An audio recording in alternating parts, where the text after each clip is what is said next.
अस्सलाम वालेकुम एवरीवन। अब आज ये आपका लेक्चर नंबर 2 है और कोर्स का टाइटल है हमारे पास न्यूमेरिकल मेथड्स।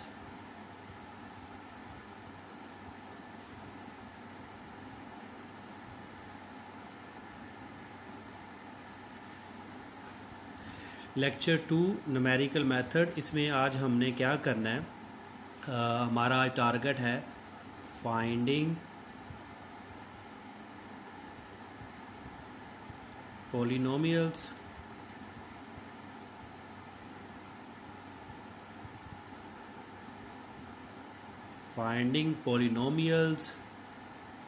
and missing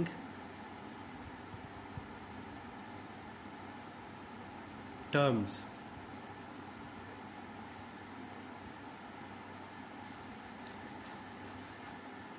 मतलब आज लेक्चर में हमने दो चीज़ों को डिस्कस करना है कि पॉलिनोमियल जो है वो फाइंड करना है, और अगर बाय वेरिएट डाटा में कोई टर्म्स जो हैं मिसिंग होंगी तो उनको हमने कैसे फाइंड करना है।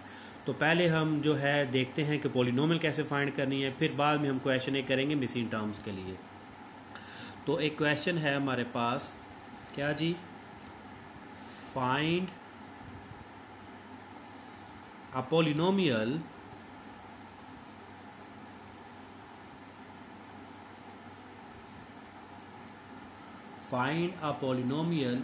which takes the values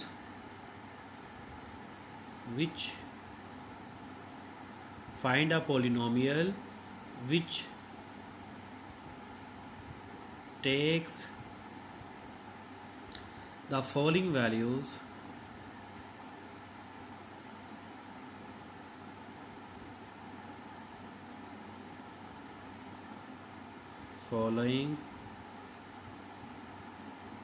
values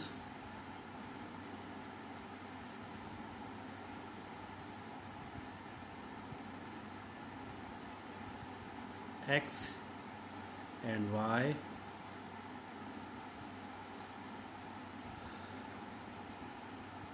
1, 3, 5, 7,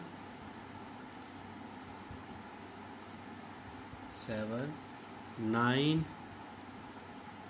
11।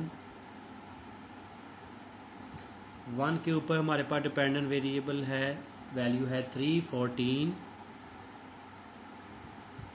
19,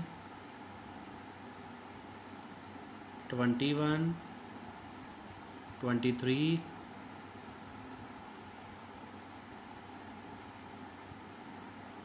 28,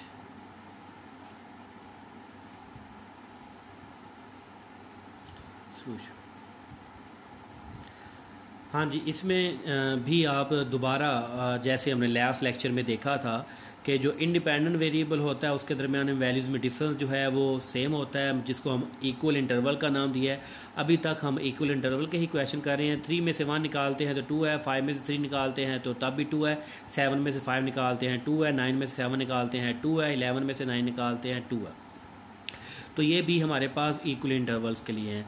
question हमने फाइंड क्या करना है, फाइंड अ पॉलिनोमियल हमने फाइंड आउट करनी है। पॉलिनोमियल क्या होता है, हमने छोटी क्लास में पढ़ा हुआ है।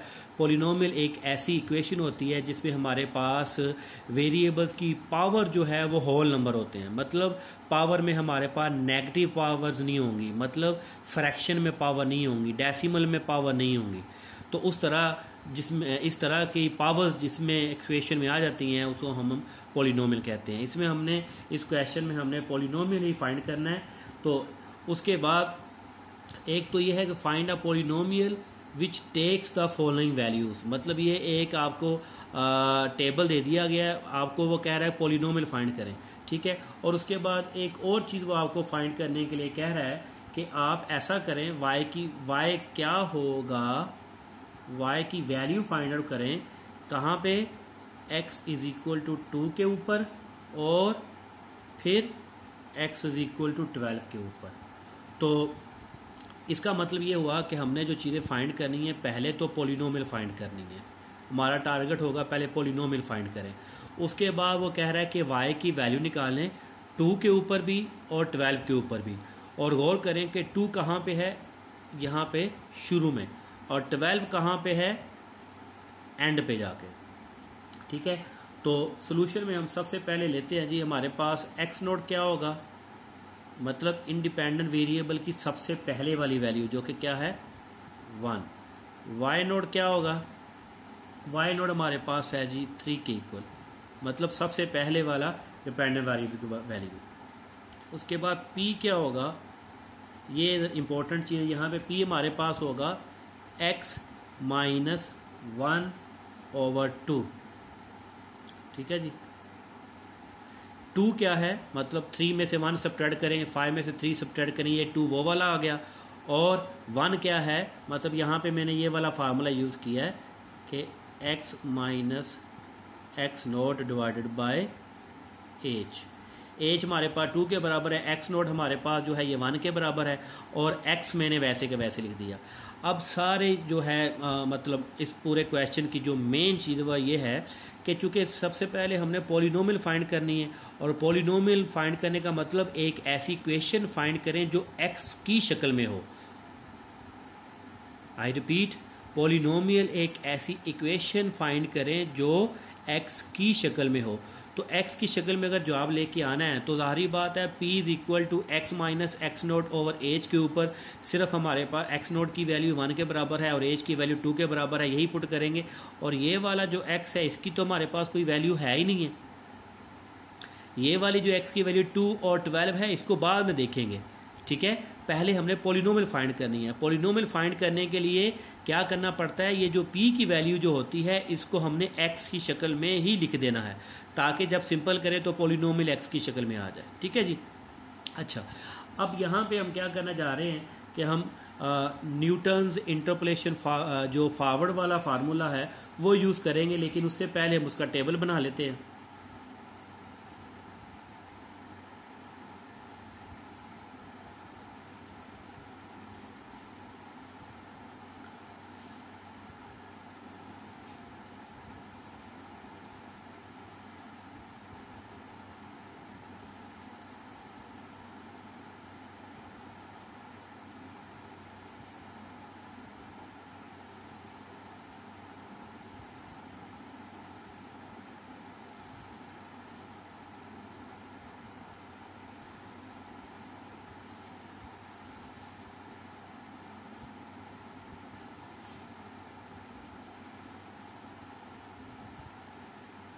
अच्छा जी, वैल्यू हमारे पास है x की वैल्यू 1, 3, 5, 7, 9, 11, 3, 14, 19, 21, 23, 28, और फर्स्ट डिफरेंस आपको मालूम है 14 में से 3 निकालते हैं तो आ जाएगा हमारे पास 11, 5, 2, 2 और 5। नाउ सेकेंड डिफरेंस हमारे पास क्या हो जाएगा, -6 -3, -6 -3 0, 3। थर्ड डिफरेंस हमारे पास आ जाएगा 3, 3, 3, और फोर्थ डिफरेंस हमारे पास आ जाएगा 0, 0। ठीक है जी। और न्यूटन्स फॉरवर्ड इंटरपोलेशन फार्मूला जो है वो लिखते हैं, y is equal to Y naught plus p delta Y note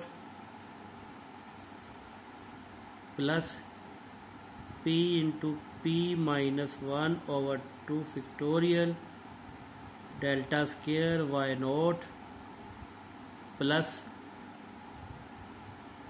p into p minus 1 p minus 2 3 factorial delta cube Y naught plus p into p minus 1 p minus 2 p minus 3/4 factorial delta की power 4 Y naught plus on. अगर हम इस table को देखें तो हमारे पास जो fourth difference है वो ज़ीरो आ रहा है, लिहाजा ये वाला जो लास्ट वाली टर्म जो है ये ज़ीरो हो जाएगी। इसके लिखने की वैसे ज़रूरत नहीं थी, चले अगर हम लिख दिया तो फोर डिफरेंस चूँकि ज़ीरो है तो इसको हम क्या कह देंगे, ये ज़ीरो है। उसके बाद हम वैल्यूज़ पुट करते हैं जी। तो y is equal to Y nought. Y nought क्या होता है, y की पहले वाली वैल्यू 3 प्लस p हमारे पास क्या है जी, x minus 1/2। Delta Y nought क्या है जी हमारे पास, डेल्टा वाई नोट हमारे पास 11 के इक्वल है। ये वाली सारी वैल्यूज़ ले रहे हैं हम, ये ज़ाहिर बात है फॉरवर्ड लगा रहे हैं तो ये सारी वैल्यूज़ लेंगे हम, multiply by 11 and now plus P हमारे पास क्या है, x minus 1/2 into x minus 1/2 minus 1/2 का फैक्टोरियल, और उसके बाद -6 के साथ मल्टीप्लाई प्लस लास्ट वाली value x minus 1/2 x minus 1/2 minus 1 x minus 1/2 minus 2/3 का फैक्टोरियल एंड मल्टीप्लाई -6 के बाद ये वैल्यू 3 आ जाएगी। ठीक है, अब इस वाले फार्मूले में जब हमने वैल्यूज़ पुट की हैं तो चूँकि p की वैल्यू जो थी x माइनस 1/2 थी, मतलब p की वैल्यू जो थी वो x की शक्ल में थी। तो इस वजह से जब हमने सारी वैल्यूज़ यहाँ पे पुट कर ली हैं तो हमारी जो पॉलिनोमियल आएगी डेफिनेटली, चूँकि x उसके अंदर इन्वॉल्व था p में, तो हमारे पास जो आंसर आएगा, मतलब जो पॉलिनोमियल आएगी वो x की शक्ल में आएगी। तो इसको जब हम सिंपल करते हैं तो हमारे पास जो इक्वेशन आती है वो मैं आपके सामने लिखता हूँ। सिंपल करने के बाद इक्वेशन है हमारे पास जी y is equal to 1/16 into X की power 3 minus 21x² plus 159x 9x minus का 91। ठीक है जी, तो ये हमारे पास जो उसने पहले एक चीज़ मांगी थी कि जी आप पॉलिनोमियल फाइंड करें, तो y इज़ इक्वल टू 1/16 आप देख सकते हैं, x की पावर 3 है, फिर 2 है, फिर 1 है, फिर ख़त्म होगी। तो इसमें मतलब कोई x यहाँ पे x² x वगैरह कोई मतलब ना भी हो तो तब भी ये पॉलिनोमियल ही होगी, क्योंकि पॉलिनोमियल के लिए सिर्फ ये चीज़ होती है कि जो भी x की पावर हो वो पॉजिटिव होनी चाहिए। तो लिहाजा ये हमारे पास जो पॉलिनोमियल आ गई है, आप देख सकते हैं इसकी डिग्री क्या है 3, मतलब मैक्सिमम पावर इसकी जो है वो है 3 पावर है। अगर आप गौर करें तो ये x की पावर 3 कैसे आ गया है, इसको ज़रा देखें। हमारे पास जो p था वो क्या है जी, किसके इक्वल है जी, p x माइनस 1/2। तो x की पावर 3 हमारे पास कहाँ से आई होगी, आप देख सकते हैं कि 3 दफ़ा p कहाँ पे मल्टीप्लाई हुआ था, p into p minus 1 into p minus 2, मतलब तीसरे वाले डिफरेंस में, क्योंकि चौथे वाला डिफरेंस तो वैसे ही हमारा 0 था, तो तीसरे वाले डिफरेंस में जाके हमारे पास ये चीज़ बन रही है। तो हम ये कह सकते हैं कि इंटरपोलेशन फार्मूले में ये फोर्थ वाला डिफरेंस तो चूँकि 0 था, तो थर्ड वाले डिफरेंस में p मैक्सिमम कितनी दफ़ा मल्टीप्लाई हो रहा था, मतलब p multiply by p, p² p multiply p² by multiply by p, तो p³। इसका मतलब p³ यहाँ पे बन रहा था, और p किसके बराबर है, x माइनस 1/2। लिहाजा हम यहाँ से समझ सकते हैं चूँकि p की पावर मैक्सिमम मल्टीप्लाई करने 3 बन रही है, तो लिहाजा x की भी पावर वहाँ पे मल्टीप्लाई करने से क्या बनेगी जी, मैक्सिमम 3 ही बनेगी। ठीक है, इन अदर वर्ड्स आप इस तरीके से भी कह सकते हैं कि लास्ट नॉन ज़ीरो जो डिफरेंस था वो कौन से वाला था, थर्ड वाला डिफरेंस। तो इस वजह से जो हमारे पास पॉलिनोमियल आई है उसकी डिग्री क्या है 3। ठीक है। फोर्थ क्यों डिग्री आई, क्योंकि 4 डिग्री वाला डिफरेंस तो वैसे ही ज़ीरो था। तो हम ये कह सकते हैं कि लास्ट नॉन ज़ीरो जो डिफरेंस होगा वो कौन से वाला है। अगर तीसरा है तो फिर पॉलिनोमियल की डिग्री क्या होगी, हमारे पास 3 होगी।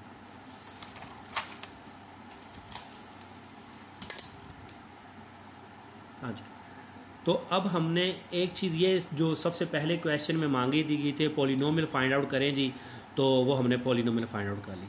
अब वो आगे ये हमें कह रहा है कि आपने y फाइंड करना है कहाँ पे जी, x इज़ इक्वल टू 2 के ऊपर भी जी, और x इज़ इक्वल टू 12 के ऊपर। ठीक है जी। तो ये बड़ा मतलब आसान काम हो गया, लेकिन इससे बेहतर है कि पहले आप इसको समझ लें कि आसानी में किस चीज़ को कह रहा हूँ। देखिए, अगर एक दफ़ा आपने पॉलिनोमियल फाइंड आउट कर ली तो उसके बाद वो आपको कह रहा है कि x इज़ इक्वल टू 2 के ऊपर बताएं जी क्या जवाब है। तो हम बड़ा आसान है कि x इज़ इक्वल टू 2 को इस पॉलिनोमियल में पुट करेंगे तो जवाब आ जाएगा। फिर वो कह रहा है कि x इज़ इक्वल टू 12 के ऊपर y निकालें, तो वो x इज़ इक्वल 12 को भी इसी पॉलिनोमियल में पुट करेंगे तो हमारे पास y का भी जवाब आ जाएगा। ठीक है। तो आप देख सकते हैं कि इस पॉलिनोमियल ने हमारे लिए कितनी आसानी कर दी है, हमारे लिए कितनी आसानी कर दी है कि x इज़ इक्वल टू 2 के ऊपर भी अगर हमने y निकालना है तब भी इसके अंदर पुट करें, x इज़ इक्वल टू 12 के अंदर y निकालना है तब भी इसके अंदर पुट करें। आप ज़रा इस चीज़ को देखें जो हमने लास्ट लेक्चर पढ़ा था। अगर x इज़ इक्वल टू 2 के ऊपर हमने y निकालना हो तो हम वहाँ पे क्या करते हैं, चूँकि x इज़ इक्वल टू जो है टेबल के शुरू में है तो फॉरवर्ड लगाना था, और x इज़ इक्वल 12 जो है वो एंड पे है तो वहाँ पे बैकवर्ड लगाना पड़ना था। मतलब अलग अलग से हमने 2 फार्मूले लगा के 2 टेबल बना के 2 के लिए अलग और 12 के लिए अलग करना था। लेकिन इस पॉलिनोमियल ने हमें बड़ा आसान कर दिया इस क्वेश्चन को कि 2 को भी इसके अंदर पुट कर लो, 12 को भी इसके अंदर पुट कर लो तो आपका जवाब आ जाएगा, ना कि आपको अलग से दोनों टेबल बनाने पड़ेंगे और अलग से दोनों इंटरपोलेशन फार्मूले इस्तेमाल करने पड़ेंगे। ठीक है जी। तो इसी में हम अगर लिखते हैं कि यहाँ पे पहले लिख लें at x is equal to 2, तो y हमारे पास क्या हो जाएगा जी, y इज़ इक्वल टू 1/16। ठीक है जी। तो क्या 2 की पावर ये होगी 3 माइनस 21 मल्टीप्लाई बाय 4 हो जाएगा, प्लस 159 मल्टीप्लाई बाय 2 हो जाएगा, माइनस का 91। तो ये सिंपल करके हमारे पास जो क्वेश्चन आ गया है y की वैल्यू जो है 2 के ऊपर जो y की वैल्यू है हमारे पास जी वो आ रही है 2 के ऊपर 9.4375। ठीक है। और इस वैल्यू को आप टेबल के ऊपर वेरीफाई भी कर सकते हैं। आप जो इस क्वेश्चन में टेबल दिया ज़रा उसको देखें कि 1 के ऊपर y की वैल्यू थी 3, जो गिवन वैल्यू है, गिवन जो टेबल दिया हुआ है, 1 के ऊपर y जो है 3 है और 3 के ऊपर 14 है। 1 के ऊपर 3 है और 3 के ऊपर 14 है। तो 2 जो है हमें पता है कि 1 और 3 के दरमियान में है, लिहाजा वैल्यू जो होगी वो 3 और 14 के कहीं ना कहीं दरमियान में पड़ी होगी, जो कि हमने निकाली है 9.4375। Similarly at x is equal to 12 के ऊपर अगर हम करते हैं तो इसी वाली पॉलिनोमियल में पुट करें 1/16 इंटू 12 की पावर 3 माइनस 21 मल्टीप्लाई 12 की पावर 2 प्लस 159 मल्टीप्लाई 12 माइनस का 91। तो इसको अगर हम सिंपल करते हैं तो y इज़ इक्वल टू 12 के ऊपर हमारे पास आ जाता है 32.5625। तो इसको भी जो हमारे पास गिवन टेबल है उसके साथ हम वेरीफाई कर सकते हैं। हमें पता है जो टेबल हमें दिया हुआ है 9 के ऊपर क्या था 23 और 11 के ऊपर क्या था 28। मतलब अगर आप गिवन टेबल देखें, अगर x 11 है तो उसके ऊपर y की वैल्यू 28 है, तो ज़ाहिरी बात है अगर 12 लेंगे, वैल्यू बढ़ाएंगे तो y की वैल्यू भी बढ़ रही हैं, तो 12 के ऊपर कोई ना कोई ऐसी वैल्यू आएगी जो 28 से आगे होगी, जो कि हमने देखा है कि 32 है। तो हम इस तरीके से कह सकते हैं कि पॉलिनोमियल फाइंड करने वाला जो तरीका है, अगर हम पॉलिनोमियल फाइंड आउट कर लेते हैं तो उसके बाद हमें वो फॉरवर्ड और बैकवर्ड वाले जो इंटरपोलेशन वाले फार्मूले हैं उसकी इतनी केयर करने की ज़रूरत नहीं है। जस्ट पॉलिनोमियल के अंदर जो भी उन्होंने एक्स की वैल्यूज़ कही हैं पुट करें और आपके पास आंसर आ जाएंगे। ठीक है जी। तो अब सवाल ये पैदा होता है कि जो हमने क्वेश्चन लास्ट लेक्चर में जो 2 क्वेश्चन किए थे, क्या उनको भी पॉलिनोमियल पहले फाइंड करके क्वेश्चंस को किया जा सकता है? तो आंसर है यस। आप जो मैंने लास्ट लेक्चर में 2 क्वेश्चन करवाए हैं उसमें भी पॉलिनोमियल फाइंड करें और उसके ऊपर फिर एंड वाली या शुरू वाली जो भी वैल्यूज़ उसको अंदर पुट करें तो आपके पास आंसर आ जाएंगे। ठीक है जी। एक तो ये बात होगी। दूसरी ये बात है कि यहाँ पे इस क्वेश्चन में, क्वेश्चन आपका ये मुकम्मल हो चुका है। इस क्वेश्चन में मैंने जो पॉलिनोमियल फाइंड की है वो पॉलिनोमियल मैंने Newton's forward interpolation formula use किया है और न्यूटन का फॉरवर्ड डिफरेंस टेबल यूज़ किया है। तो सवाल ये पैदा होता है कि अगर Newton's backward interpolation formula use किया जाता और बैकवर्ड डिफरेंस का टेबल इस्तेमाल किया जाता तो तब अगर हम पॉलिनोमियल फाइंड आउट करते तो फिर उस वक़्त क्या यही वाली पॉलिनोमियल आनी थी? तो आंसर है यस, कि अगर आप बैकवर्ड इंटरपोलेशन फार्मूला यूज़ करके पॉलिनोमियल फाइंड करेंगे, मैंने तो फॉरवर्ड इंटरपोलेशन वाला फार्मूला यूज़ किया है, लेकिन अगर आप बैकवर्ड वाला इंटरपोलेशन फार्मूला यूज़ करके पॉलिनोमियल फाइंड करेंगे तब भी यही आंसर आएगा, यही पॉलिनोमियल आएगी। तो डेफिनेटली अगर यही पॉलिनोमियल आएगी तो फिर 2 और 12 के ऊपर जो जवाब आएंगे वो भी यही आएंगे। ठीक है जी। तो ये तो हमने पॉलिनोमियल को फाइंड करना और उससे रिलेटेड जो उसके कॉन्सिक्वेंसेस हैं वो हमने देख लिए। अब हम आगे बढ़ते हैं कि अगर किसी टेबल में मिसिंग टर्म्स हों तो उनको हमने कैसे फाइंड आउट करना चाहिए।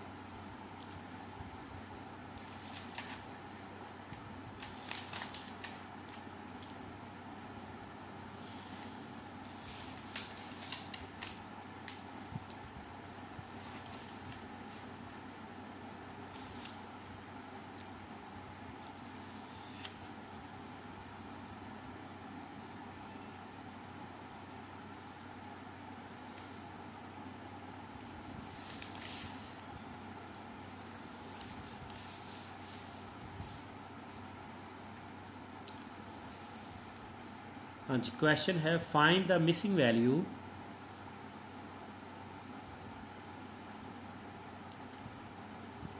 find the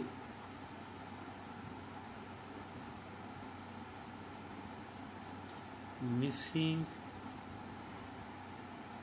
value in the following table. Find the missing value in the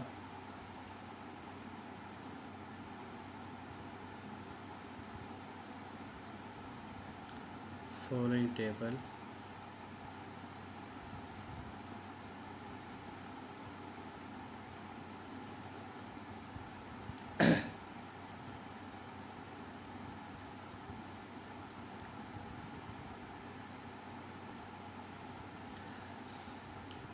(16, 18, 20, 22,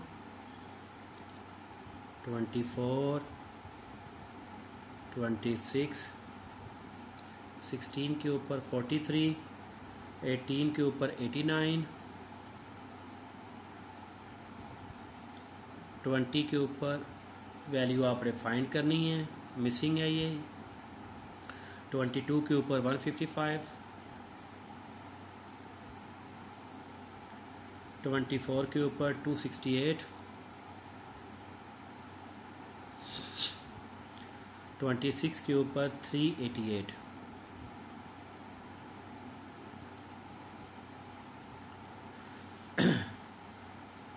हाँ जी, हम यहाँ पे देख सकते हैं since 5 values are given, it is possible to express y as a polynomial of the 4th degree, hence the 5th difference of y are zero. मतलब आप ज़रा देखें जो आपको वैल्यूज़ दी हैं वाई की, कितनी वैल्यूज़ दी हुई हैं वाई की, 1 2 3 4 5। आई रिपीट, वाई की वैल्यूज़ देखिए कितनी है, 1 2 3 4 5।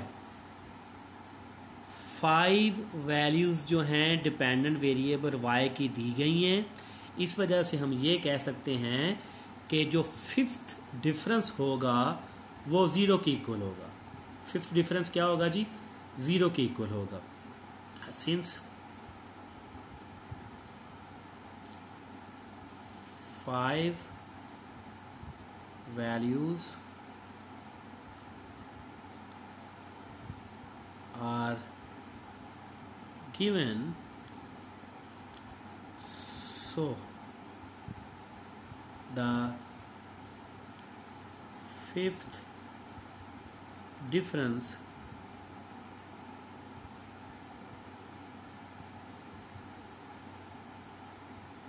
is zero. Fifth difference zero होगा क्योंकि हमारे पास y की 5 वैल्यूज़ दी गई हैं। ठीक है जी, तो फिफ्थ डिफरेंस ज़ीरो का क्या मतलब है वो आगे जाके हम लिखते हैं।